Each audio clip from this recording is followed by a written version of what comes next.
Thanks for joining us from the Ohio AgNet, voice you know with the news you trust studio, sponsored by BASF, where you can count on the trusted performance of Allevo seed treatment to protect your soybean crop.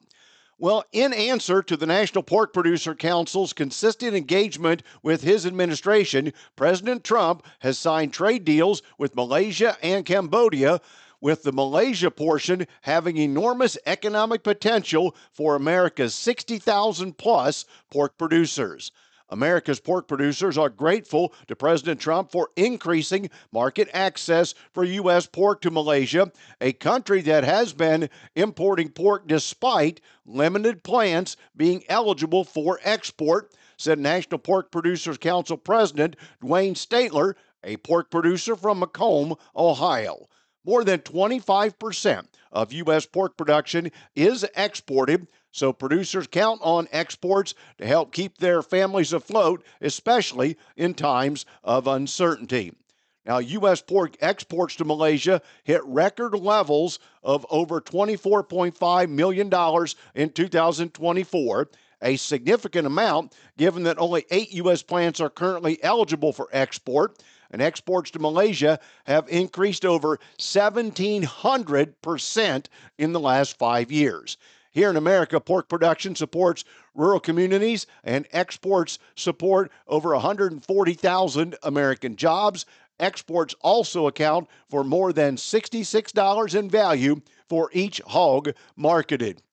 And American pork producers need certainty and stability now as much as ever, and National Pork Producers Council will continue to engage with the administration and international partners to maintain and open new market access for U.S. pork. Staying on the same topic but switching products, the Trump administration announced a series of trade deals and frameworks with several Asian countries, some of which include new market access for ethanol, as well as additional opportunities for corn and corn products like distillers' dry grains. In response to this announcement, National Corn Growers Association President Jed Bauer from Ohio said, "This is all very good news for the nation's corn growers. Eliminating tariffs on ethanol exports to Malaysia and Cambodia will boost demand. We are encouraged to see that the framework for Thailand included agricultural purchases of corn and DDGs. The announced framework for Vietnam is also promising, as this is already a robust market for DDGs, and corn growers are well positioned to supply corn and ethanol as well. We look forward to reviewing more details on the frameworks for Thailand and Vietnam. Corn growers have been calling on deals that will open new markets, and we applaud the Trump administration for listening and acting on our request." Today's weather brought to you by Seed Consultants. Simply better performance online at seedconsultants.com. Here's the forecast. A strong area of low pressure is working across the Tennessee and lower Ohio valleys here today. I'm Chief Meteorologist Ryan Martin. Let's take a look at the forecast update. With that low moving eastward and digging a little bit farther south, we are going to be seeing sun followed by increasing clouds in southern parts of Ohio. We may not get moisture into southern parts of the state until mid to late afternoon, but showers are coming I-70 southward initially. Then the low getting into eastern Kentucky decides it wants to go straight north. Well, straight north-northeast, and that drags right through the Buckeye State. I think we're looking at a Thursday tomorrow that is going to be quite wet, beginning to end. Almost everybody getting moisture. Combined later today through tomorrow, I think we look for anywhere from 1/4 to 1.5 inches of rain. Could see some 2-inch totals in east to southeastern parts of the state. And then we follow that up with drier weather trying to come in for Friday to finish things out. However, this system also is drawing down a significant amount of cool Canadian air to finish the week and go into the weekend. So even though we clear out on Friday, we are chilly, and we see strong north and northwest winds coming across the Great Lakes for the weekend as well. Friday night, Saturday, Sunday, that brings in lake effect cloud cover, maybe a few spits and sprinkles near Lake Erie. But then once we get to Sunday afternoon, I think we quit that as winds turn more to the southwest again. Next week, big upper level ridge means we are warm and dry all week long, Monday through Friday. Rain's coming for the weekend of the 8th and 9th. I'm Ryan Martin. And thanks, Ryan. Let's check in with Ty. He has an update on a company who believes they found a way to get yield data that we can all use. Ty? It has been almost a month since the federal government shut down, which means we haven't seen yield estimates or crop reports in some time. Kevin McNew is with Quantum Hedging. He and his team have a unique way to look at yield data and give some estimates to farmers across the Corn Belt. What it really is, Ty, is looking at commercial seed plot data. This is from the major seed brands. They all do their yield plots and they publicize them. And so we've been collecting that data for now 6-7 years. The way we use it is to really look at how yields from seed plots have changed from one year to the next. And then we look at those changes and say, do those match what USDA says is going to be the yield change? We feel pretty confident that it shows when we see really problem areas or really good areas around the country, it helps us find those. As for what he's seeing for the Buckeye State? For Ohio, it's a good year. Is it a great year? Is it a record year? Probably not. 23 was a record year for Ohio farmers. We're going to fall a little bit short of those numbers on both corn and beans. We think Ohio yields will probably be 190 for corn, which is off from 194 estimate from USDA. And for beans, we think beans will be about 55, just a slight lower number than 56 from USDA. So not record yields for Ohio farmers, but good solid yields, I think, is what we're going to see as we wrap up this harvest season. You can see our full conversation online now at ohioagnet.com and on our YouTube channel. I'm Ty Higgins reporting. And thanks, Ty. Well, Caleb Ragland, president of the American Soybean Association and soybean farmer from Magnolia, Kentucky, testified before the U.S. Senate Judiciary Committee during a hearing titled Pressure Cooker: Competition Issues in the Seed and Fertilizer Industries. Ragland told the committee that U.S. soybean farmers are facing a worsening financial outlook driven by high production costs and shrinking operating margins. Commodity prices have fallen by an average of 50% since 2022. At the same time, farm production costs continue to skyrocket, Ragland said. Soybean farmers are expected to net $109 per acre market loss on their crop this year. He warned that input inflation, particularly for seed, fertilizer, pesticides, fuel, and equipment, has become one of the greatest threats to farm viability. Farm profitability for row crops like soybeans will continue to remain in peril if input costs remain static at their current levels, Ragland said. Now, during the hearing, Ragland urged Congress and the administration to take immediate action to reduce farm production costs and prevent additional family farm closures. He outlined 3 urgent policy priorities to improve economic conditions for U.S. soybean farmers. Those being provide tariff relief on critical agriculture inputs such as fertilizer, seed, pesticides, machinery, and parts. Finalize the biofuel policy, including RFS volume obligations and 45Z clean fuel production credit guidance to expand domestic markets for soy, and deliver targeted farmer assistance to help producers manage severe market losses and negative basis impacts. Back with more after this. Attention construction pros. Purple Wave Auction brings quality equipment to your fingertips. Join our bi-weekly online auctions featuring dozers, excavators, loaders, and more.